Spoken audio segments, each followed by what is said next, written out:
Kia ora tātou, mihi ana ki a tātou I tae mai I te pōnei, kōrero ki te kōrero anō. From the Kaeo Office this evening, we're having our discussion with our panel here with questions. Our topic tonight is around He Wakaputange. Hai, kia ora tātou. E aha tō pātai.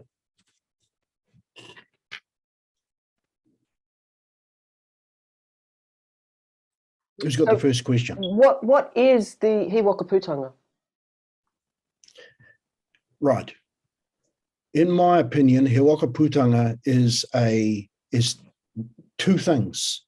First and foremost, from the Māori perspective, or from the perspective of our ancestors that compiled it, and the energy that they put into it and the reasons around what they were seeing during the time of around 1769 with contact of Captain Cook and so on and so on. From a Māori perspective, the document is a whakahau.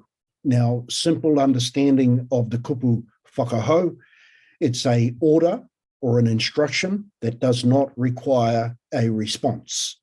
Now, on another context, and I want to be very, very specific with this, there is some understanding around the word proclamation and declaration. When the development of the 1835 document was considered at that particular time, there were some, the word declaration, because of what was happening around the globe, there were a lot of declarations that were happening. And the He Wakaputange o Te Rangatiratanga document got caught up in that washing machine. And we call it, it's been suggested that today it's called a Declaration of Independence. When in fact, if you go to the Māori world and look at the kupu whakahau, it's more in line with the legal word, proclamation. Ai, kia ora.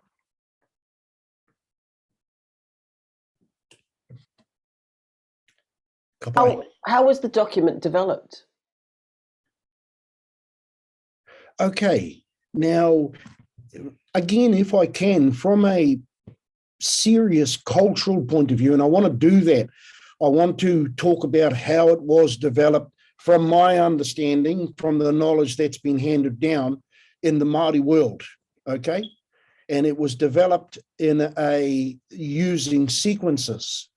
And those sequences, which may sound somewhat unusual, if I can, but the reason why they're sounding a little bit unusual is because we're specifically talking how our ancestors saw it when they did it.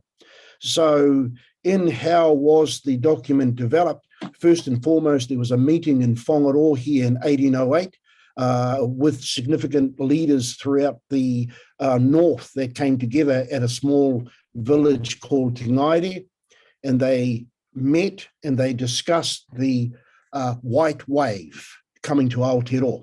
Now, from the development of that document to the development of that document within the Ngāpuhi territory, Iraro Mai or Hauraki. So those are the first two sequences of the development from a cultural perspective. And then when it was signed in 1835, in the articles of He Wakaputange, there was an inclusion, or more so typically from a cultural point of view, an invitation to the southern tribes to join. So in the question, how was it developed culturally? It was developed using those cultural sequences. Kia ora. And so why was it needed? You know, what were its uses, Bryce? Kia ora. Thank you. Kia ora, So, Sema. why was it needed, and you know, what are its uses? At that time, when I'll say, just for the sake of this explanation, and we all know that's a serious myth and misunderstanding, where Captain Cook discovered Aotearoa, you know, just for that point to validate the myth concept, is Captain Cook had instructions, military instructions, when he left England to come here to discover Aotearoa. So from that point of view, the America was here, the American whalers or the Southern Gentry. We had the French here. We had all sorts of countries here at the time. So we had an international community here in Aotearoa. And from that, there was several views around the development of this document. And for that particular reason, in my strong opinion, the document was developed, right, or created for the purpose of controlling the chaos in one point that was happening here, the raping and the pillage that began then, and also significantly, as far as the elders were concerned, to be recognized by international communities. So the why was the document needed is the perfect question around it. Was needed, and it was needed to control all of the other cultures' behaviors when discoveries of this, keeping in mind that continents had been discovered over hundreds of years. So that philosophy of discovery had created sequences where every man and his dog came to that continent and exploited what was there before a formal recognition was made. So it's my understanding also that, Sema, that when the tupuna expressed that need to be recognized globally as a force to be reckoned with, because of the alliances with all the other countries that allowed trade and acknowledged our presence here on the planet as, in fact, a force to be reckoned with. Keeping in mind also there were the 4 main wars in the north here that began over in Karetu with Pomare, Coastal War, and the second one went to Mapere. That was a war on fresh water. And then the third one was at Ngawha, that was a geothermal or Ruumoko war, and the last one being a Ruapekapeka from a cultural point of view, where you could see the entire rohe of Ngāpuhi from the top of that mountain. So that was Ngāpuhi took on the mightiest military force on the planet. And James Bellish will advocate to you in simple nutshell that Ngāpuhi significantly deteriorated their mana in those 4 wars. So we were, in fact, a force to be reckoned with. Ai, kia ora. Is the James Balich series a good set of videos to watch in regards to the history over there? Yes, I would definitely advise if we want to create a space in a person's mind as to, James Bellish, I'll say it like this, he went against the grain, and he was in the documentaries that you'll see, and watch them all. I asked to watch them all because there are elders from those different areas that are speaking, and I'm going to say what they're speaking is not recorded or Google evidence. It's tuku kōrero, and I encourage the tuku kōrero to take place, to hear those stories on the marae that the historians did not want to record because of the position that that we left them in at the time. So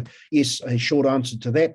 I would encourage, as a first point of coming into this arena of He Wakaputange and Te Treaty, to watch the James Bellish 5 half-hour documentaries to get a context of what were our tupuna fighting for and why. I think it's actually listed in the videos on the YouTube channel. Oh, very good. Well, it's on, okay then. Well, if it's on the YouTube channel, I'd encourage people to go in there and have a look at all our recordings. And if there are, I'd like to, at this particular point in time, if there are any questions that are listening, we would really appreciate questions being asked, and we can answer them the best way we can in one of these forums at some point in time. Ai, kia ora tātou. Yeah, Bryce, is there a relationship between He Wakaputange me Te Tiriti? Kia ora. Murray, if I can begin with that question, and it is a good question regarding the relationship between He Wakaputange and Te Tiriti. And this again is my strong recommended opinion to begin answering that question. There's been like the Declaration of Independence and Proclamation discussion, which have no relevance at all to do with our culture, except for the kupu whakahau. The tuakana taina concept, the Te Tiriti is the taina of the tuakana, which is He Wakaputanga. I just would like to share my view out there with everybody in that it's my understanding from a cultural point of view that the kupu, tuakana, and taina belong to a family or a whānau structure or a hapu structure. It belongs to humans and identifying humans. A tuakana, Murray, is the firstborn in a family from a mother and a father. And the taina is the youngest of that family, right? That's born from a mother and a father. And I just wanted to say that to put the relationship into context. The He Wakaputanga was not a child of a mother and a father. It was a creation for a political reason. So the relationship, there are many, many relationships. The first relationship I would like to just advocate there, if we go to Te Tiriti, the structure of He Wakaputanga, which is known as Te Wakameninga, is mentioned in Te Tiriti 4 times. So there's a very, very clear relationship that we can see if the document is read. Now, from again, a strong cultural perspective, and I'm really pressing this kahuri tō whakaaro i te ao Māori, go into that Māori world. The document was a conclusion of thousands of years of creation. So to understand, again, regarding He Wakaputanga specifically, all of those structures, strategies, processes, and procedures came from the past. So to be very clear, don't go into the future and look at what this document means, because you end up in the world, in the illusional world of LAW or the Declaration of Independence and that kind of. But a cultural connection that I'd like to advocate tonight, Hukora, if we can, uses the maramataka. Okay, and in Article 3, it talks about and I'll say the English explanation. The runanga will meet in Congress at Waitangi. Now, those are sequences. Firstly, you have to be the runanga, then you'll meet in Congress, and then you go at Waitangi in the ngāhuru. Now, the kupu ngāhuru brings us into this beautiful thing called maramataka. All right, Murray? Now, in the maramataka, if the question is right, when is the ngāhuru? Because in the document says these people meet in the ngāhuru to frame laws for peace, justice, goodwill, and trade. So if we go to this maramataka, now I'd like to introduce this maramataka because it's in the same dialect that He Wakaputanga is written in. All right? And if we want to be specific and delve into the past and the past or the source of the kupu ngāhuru, ngāhuru comes from the maramataka. All right, Murray? And so if that's a timing, when is the ngāhuru? So if we go down to the 4 seasons, we'll find an English explanation for ngāhuru is autumn, or more to the point, after summer. Okay? After summer, before summer. Down here, we have ngāhuru, and it's autumn, right?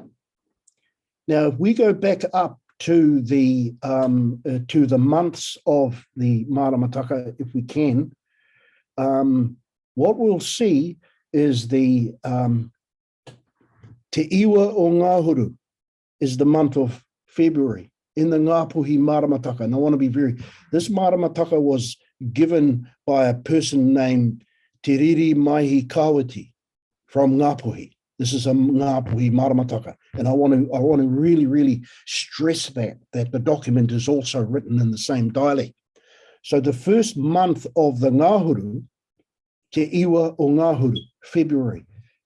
Ngāhuru Hangarua, March. Ngāhuru Tuma, April. Right? That's the Ngāhuru time. Now, the relationship between Murray He Wakaputanga me te treaty is very clear that the Te Treaty o Waitangi was signed at the beginning of the Ngāhuru, right? So in the Article 3 of He Wakaputanga, the Runanga will meet in Congress at Waitangi in the Ngāhuru to make laws for peace, justice, goodwill and trade. I'm advocating here and right now that is the only relationship between He Wakaputanga me te treaty. They complied with Article 3 of He Wakaputanga, and what came from it 5 years later was the Te Tiriti o Waitangi. When we delve into that question a bit more seriously, Murray, we'll find that there are many other strong connections just from Article 3. Is that okay? Kia ora. Bryce, can I ask, is the document widely accepted? A good question, Wallace. From my personal point of view, no, it's not very widely accepted. And the reason why I say that, and I'll just keep this as short as I can, is because there's confusion as to what the document is saying and what dialect it's using. As I said, don't look from 1835 to 2022 to try to get an understanding of that document. Go from 1835 back to the beginning of Ranginui and Papatūānuku, and then you'll get a very, very clear, because those tupuna that signed the document, Wallace, as we so well know, were very immersed in that traditional culture fluently. Kia ora. How long did it take to write? Well, from the writing of the document, let's say, Hikora, the creation of the document. Okay, there were many undisclosed sequences on where the document was created. So there was a thought process, right, that happened because of observation at the time. And I'm aware that that's why that meeting was called at Tingaire here in Whangaroa, okay, to discuss what do we do about this white wave that's coming, right? So that was in 1808, and if we not expose the sequences, because those sequences need to be exposed in Wānanga, all right, then we come to 1835, we look at those, there's a couple of decades in there, there's a few decades in there on how when the document was thought about, right? And I'm going to say the Homier process. And between then and 1835, there was a Huye process of a lot of discussion on what was needed, a lot of investigating on what was needed from our cultural perspective, because investigations were being done, and the taikie, or the conclusion of which born a whakahau in 1835. So to develop the document, Hikora, is some very significant challenges, some very significant processes. There wasn't a draft 1835 document that went international and they came back and said, oh, this doesn't comply with this and it doesn't comply, you'll have to amend it or tidy it up a bit. It was done once. So they were very thorough and very professional in their understanding on what was happening in different cultures and nations around the world at the time. The tupuna that signed that document, are they the same tupuna that travelled to other lands to learn what that white wave was coming, or they were older, or? Yes, no, you're exactly right. A huge amount of investigation, and there's a lot of information right throughout Aotearoa on, I think the first person to travel over to England was from Ngāti Wai, I won't mention his name for specific reasons. And then there were others that travelled over specifically for that investigative role. I understand that a position was established within Ngapuhi, a nephew of my ancestor Hongi Hika, and his name was Waikato. And Waikato was given a position of a taiapuru. Now, a taiapuru for that purpose was as an investigator, right, to go out into the world and investigate. So the son of Hongi Hika, Hare Hongi, he was in Australia at the time when his brother passed with the same name, and he was called back to Aotearoa to put his tohu on the documents. So the short answer, Hakora, yes, definitely, they were well versed. How come no one knows about this document? The first I heard about it was last year. I think that's a intergenerational. You know, the education system of today, and let's just use one kind word, are very corrupt. It's exclusive. And this is what I've heard many, many times. Some of the elders' children standing up and saying, we weren't taught that in school, right? All we were told was, Hone Heke, Wallace, Murray, Hone Heke was a nuisance. He just kept on cutting the flagpole down. But there was a reason why. And in the James Bellish story, he discloses why, all right? Why Hone Heke. So why isn't it widely known? I think we've got to get back to, as the elders have said, get back to our marae, listen to our elders, listen to the stories, go back to our traditional education process, just get right out of that Western world system of education, because it hasn't done us any good at all. But I do understand that the elders through in Ngapuhi doing the paparahi o Taraki process and allowing a lot of the stories to be put on record at the fingertips of a computer keypad, there is a lot of information out there, but that information needs to be disseminated. Didn't the document get hidden or something? Yeah, we can talk about that another time if we can, when it was found. I wouldn't say hidden, that's why I'm saying that. I'd say purposely mislaid. Hi, kia ora, Sema. Hi, thank you for all the amazing information about it. I was wondering about, so how does the document protect the people under it, like protect your people? How does it, is it the unity, is it the culture that comes forward from it? You know, like how does it look like when it's in action? Right, that's another good question, Sema. On the record, and again through the eyes of our ancestors, we'll see several occasions where this was done. Okay, but the key part to how it's being done, I'll explain it like this, Sema. If we've got a cricket game to play on Saturday, and you turn up as a tennis player, the game of cricket is not going to be played. Okay, if you want to use the tools, and and I'm saying this from my knowledge that's been passed down from the elders. There are some very, very sacred and thorough protocols that have to take place. Some of these protocols and procedures aren't for everybody. For one, the elders within He Wakaputange had to leave their hapu behind. They had to become external from their hapu. Are people capable of doing that today? There are some challenges of doing that. There are some discussions that have to happen for that. But the protection for this document and how it has protected us here in Aotearoa, and I say this, the government at the moment are very, very reluctant to engage with this document because of the inevitable situation that they will find themselves in. So it's for the people now, I strongly recommend to get themselves in a particular order. And the point I want to make here, what order, if we look at the name of signatures on the 1835 document, and we look at the number of signatures, look at it culturally, numerically, they're significantly different.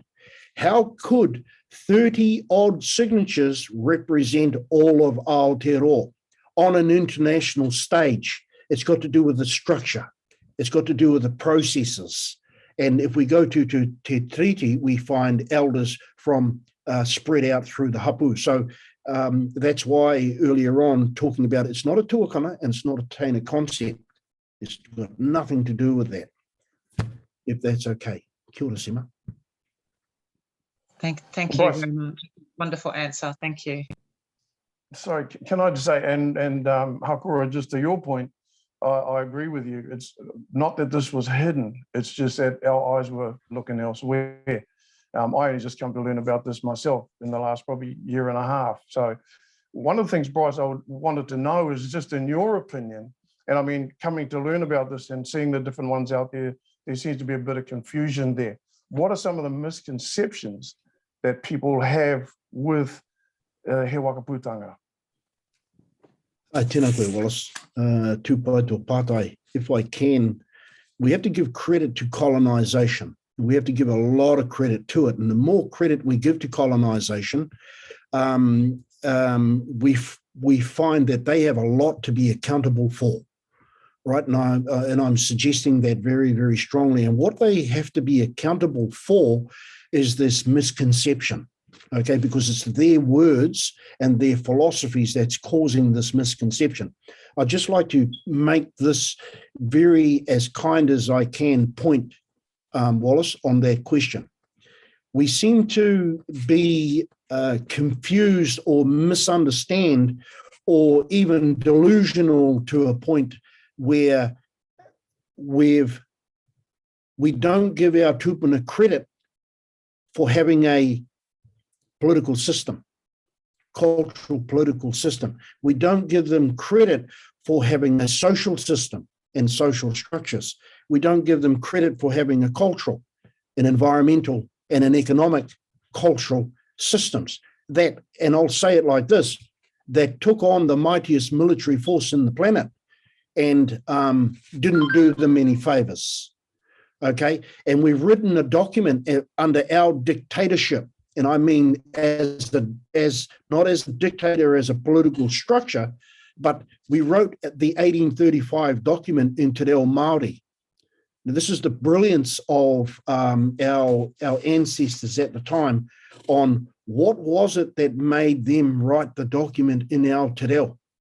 Now, I'm going to suggest if it was written in the English language or the Western world language, we would have immediately come under that philosophy.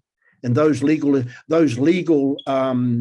know what they do with the law, Wallace, they use retrospective law and they use interpretation. And where would our 1835 document be today? So what they did, in my opinion, they attempted to deteriorate our knowledge of our understanding of those kupu on that document. And I think if there was any hiding that was done, Hikora, it was how our tupuna hid our dialects and how our tupuna hid our culture until the emotions were exposed in the future generations where they reached back. And in the reaching back, we all find ourselves, if I can say Murray, finding that knowledge in the minds of our elders, sitting around under a tree, talking with them, and how freely and willingly they share those philosophies and experiences of our culture. Kia ora. Karen's got a question. Kia ora, Karen. I apologise for my internet tonight. I hear you talk about colonialism, and here in Australia, as well as many other parts of the world, colonialism is a problem for other Indigenous peoples across the world. Is this document, if contextualised correctly and proceeded in the correct way, is this able to be used with other nations that went through the same thing as Aotearoa?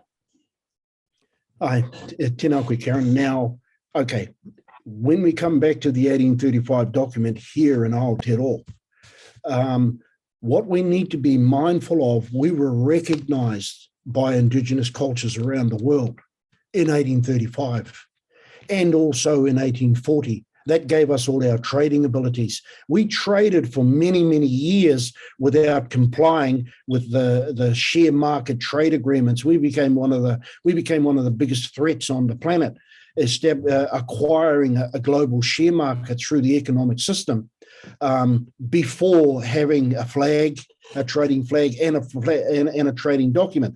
So they were very, very misled by our behaviour and by our social, cultural, political, environmental, and cultural processes and practices. So if an Indigenous culture around the world was part of that process in recognising tangata whenua Māori o Te Wakaputange in their trading opportunities, and definitely that is my very, very strong recommendation that needs discussion. The ability to travel from Aotearoa into another Indigenous culture's land to trade is a recognition of one another.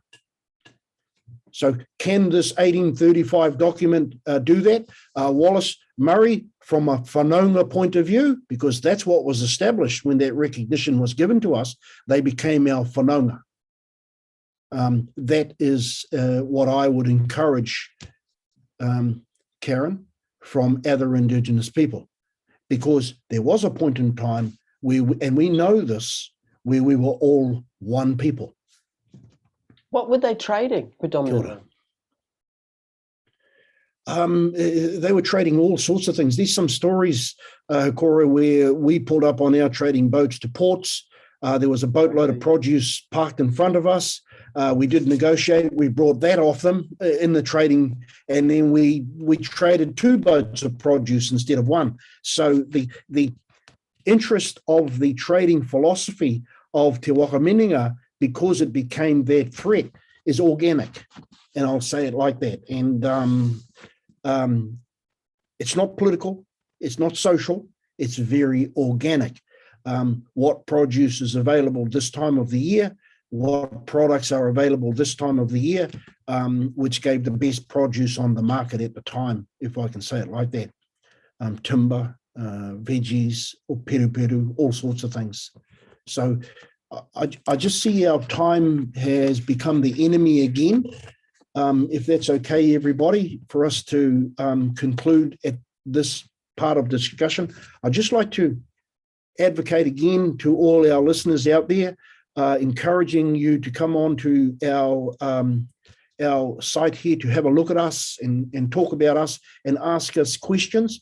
We've got a very, very knowledgeable team here with a wide range of knowledge that can be shared out there to those that choose to ask questions. But I would encourage that, ask questions, and would dearly like to see you at some point in time, even within this forum, speaking with us, and in the very near future. So in saying that, thank you, everybody. Pō Mārie, kia ora tātou. Thank you.